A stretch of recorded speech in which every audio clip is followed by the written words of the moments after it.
here how I try to answer the questions, Yes. but for some reason the comment failed to post.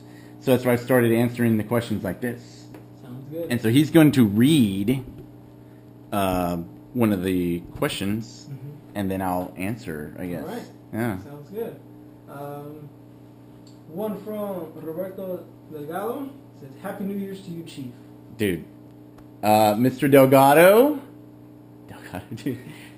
Thank you. Merry Christmas. Happy New Year's to you.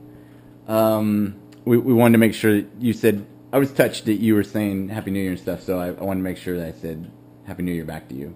Didn't want to be like, you know what, that dude doesn't respond to any of his comments. He just leaves everybody hanging out there. And, oh, yeah, that's a good one. So, Roberto, thank you very much. Have a good year. And hit me up if you have any training questions. Sounds good.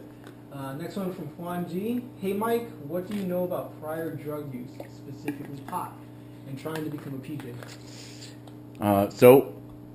I've been talking to the recruiters. I have not had a chance to ask them that question. I will ask them that question. I do know guys that have come in who have, used.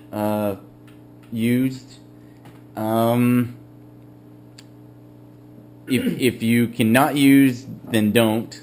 Get clean, be honest, so you can be a good airman. If you haven't, don't worry about it. You'll be fine.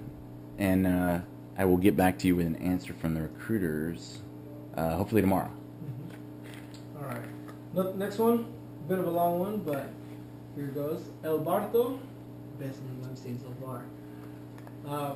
Regarding tips to buddy breathing at 1010 in your video Q&A, longer version. In the book None Braver, U.S. Air Force Pararescueman in the War on Terrorism, I read that. It's a phenomenal book by Michael Hirsch. Staff Sergeant Disney was quoted as describing buddy breathing and water confidence. Disney said, "The ones who succeed are the ones who relax and realize they can control the sense of panic. I just try to breathe, and I can't. That weighs heavy on your mind when you're down there. You think you have to think through it. If you try to take a breath and they stop you, the easiest thing to do, not the easiest, the hardest thing to do, but the best thing for you to do, is to pass it off. Pass it off to your buddy. If he gets a breath blocked, the first thing he needs to do is not freak out and try to pull it to his mouth and take another breath. The best thing for him to do is to pass it off to me, because if I get another breath blocked, then I can pass it back to him, and then it's going to come back to me, and I'm going to get the breath, because that's 2 blocked breaths. They have to give you that third breath. That's the rule, and we all know it. So you just stay calm and keep your head in the game, and things pan out. Overall, learn to control panic. Maybe consider the 2 block breaths rule. If anybody trains in the Austin, San Antonio area, feel to hit me up. I'll be glad to run, swim, work out with anybody who's also interested in the PJ Crow career field." And you can get him on IG at the Instagrams. Picos_TX. There you go. So, Chief. So, Disney is now a chief. Super duper. So I can just in case. Super duper smart guy. Good PJ. Great PJ. Yes. Doing his thing. So this is probably about 2002 when this is. So he's a young staff sergeant, and so logically, what he's saying. All right. So for me.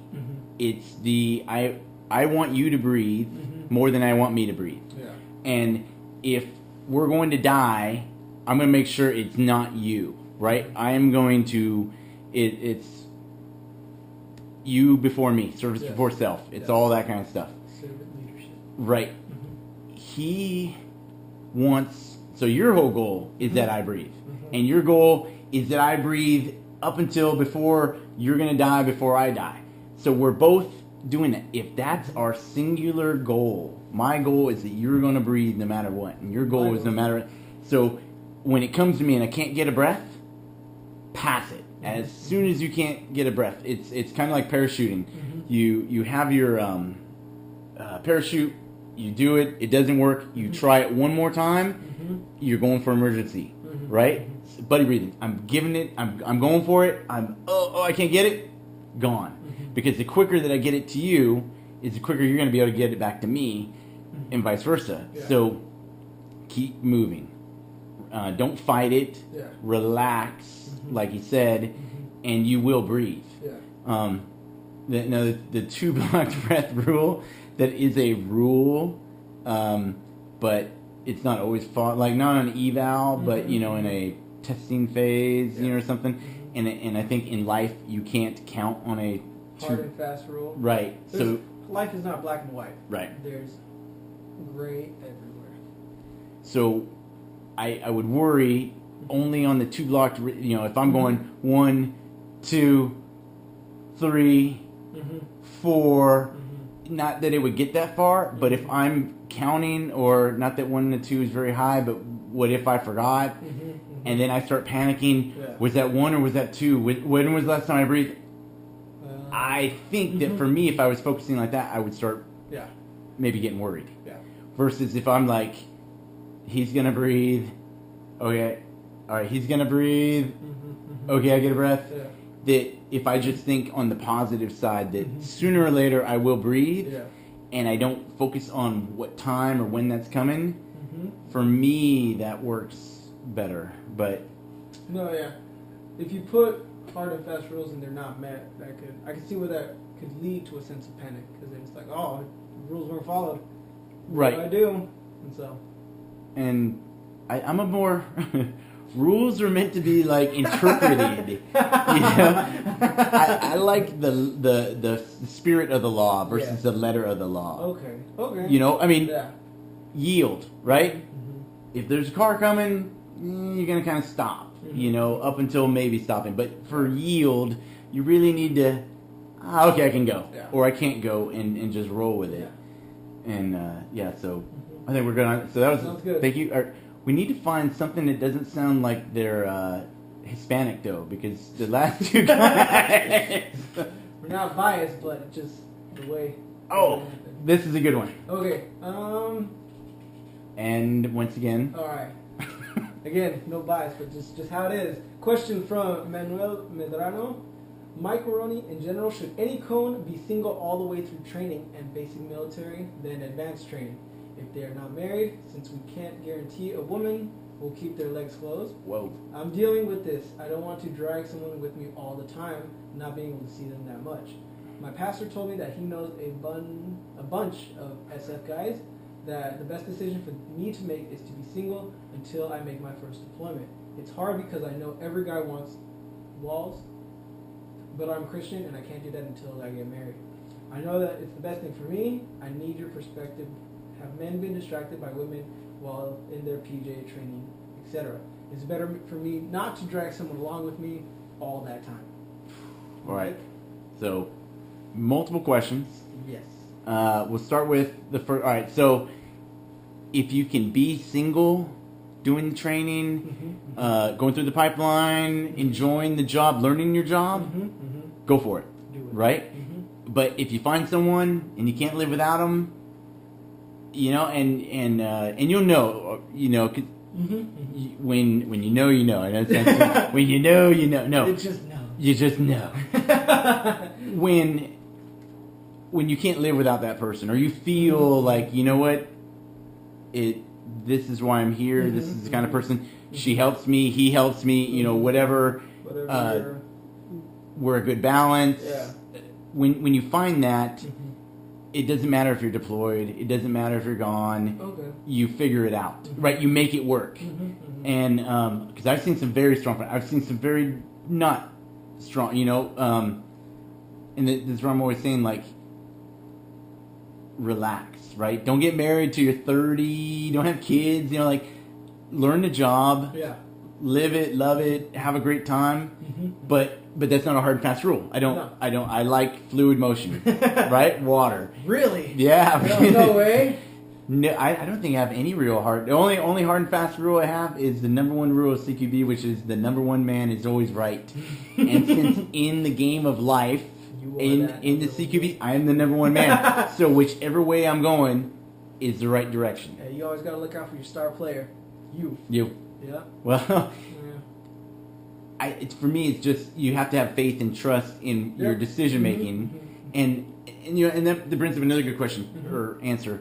So like guys are like, well, what should I do? How do I make a decision? You know, and I think if the house is on fire, stay or go, right? Do I my record collection or you know my kids like what's important? All right, fire, stay or go, instantaneous. You need to make it. What do you want to do with your life, or what school do you want to go to? Right.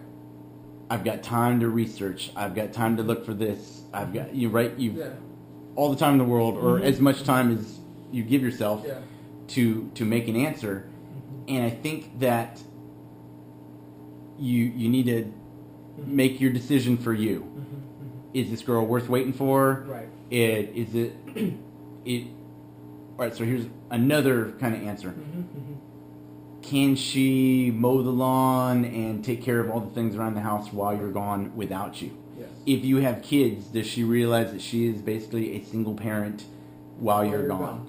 And then when you get back, there's always that adjustment period of how does it fit? How do you fit back in? Because she's been running the show, or he's been running the show past 8-9 months, and then here you are. I'm in charge. You know, there's how it works like it. There's a system. There's a program. You ease back in. So you know he's afraid about dragging her all over. Yeah. Is she worth dragging? You know, not drag. Yes, dragging sounds horrible. Is she worth bringing along for the ride? Right. Yeah. You know, does she understand that you're going to be gone all the time? Possibly. So everybody needs to be educated as much as possible on what could happen, and so I think that do you love her? Yes, no. You work on that. If you're not married or really into somebody at this moment, date people, right? Meet people. There's nothing wrong with dating, right? No. Movies, coffee, hanging out, right? Experiences, and then you figure out, okay, you know what? It didn't work out with this person, but I really liked how they did this, or I liked how we laughed, and so then when you are dating somebody else later on, hey, you know what? This is what I'm looking for. I'm looking for a girl that can make me laugh. I'm looking for a guy that can do that. All these things that we're looking for. And so, you know, if the pastor, you know, it's a good point, you know, being single, you know, in fact, I would go so far as like, you don't need a car during the pipeline because you're not supposed to be driving anyway most of the time. And so don't buy a car, save your money, you know, and buy a car later or something. Buy a bicycle because how do you stay fit and in shape? You make it a lifestyle. Right. I take my bicycle everywhere. Yep. And that's just one of the things I do. But that's good. So. And if I can put in my 2 cents on this whole relationship question, one of the, if not the greatest book I have ever read, we'll link it in the description, is The Road Less Traveled by Scott Peck. It is a phenomenal book. It's old. It's back, I think he published it in the 40s, 50s, but it is as relevant today as it was back then. And basically it talks about what relationships are, the spiritual journey of love, what love really is, and what love is all about. And how people have today, and even back then, have construed their idea of what love should be. But the gist of it, it kind of follows the Greek idea of a relationship in which two individuals who are independent choose to be together, and you are, as part of that relationship, you are the teacher one day and the student the next. And so you constantly, it's an effort to make the other person the best version of themselves. And so ask yourself this, is this person helping me grow? Am I helping them grow? Because a relationship, it's not just a one-way thing. It takes two to tango. It's a dance really between two people. And it's not only just what you want, but what the other person wants. And so definitely check out that book. I have learned so much. It's a very dense book. If you love just philosophy and reading and learning, that's the book for you. There's times where like 2 hours go by and I've only read 6 pages because of just how dense it is. It's one of those books. I love it. Like, there are books I've got a paragraph takes you an hour, and I'm like, all right, stop. Whoa, Yes, you know, it's a phenomenal book, and I'm planning to read it again and again throughout life. But it's one of the greatest books I've ever read in my life. I try to tell everyone, hey, you need to read this book. If you want to know anything and everything about what love is, read this book. And it's really it's amazing book because he's a psychiatrist, and a lot of it from what he gets is not only his own relationship with his wife and his kids, but also his patients and their experiences and where they go. And so it's a beautiful book. You learn so much, and so it's a good. I feel like everyone should be required who's thinking about relationship should read that book because you really learn what it's all about. You know, and you brought up a good point. Mm-hmm.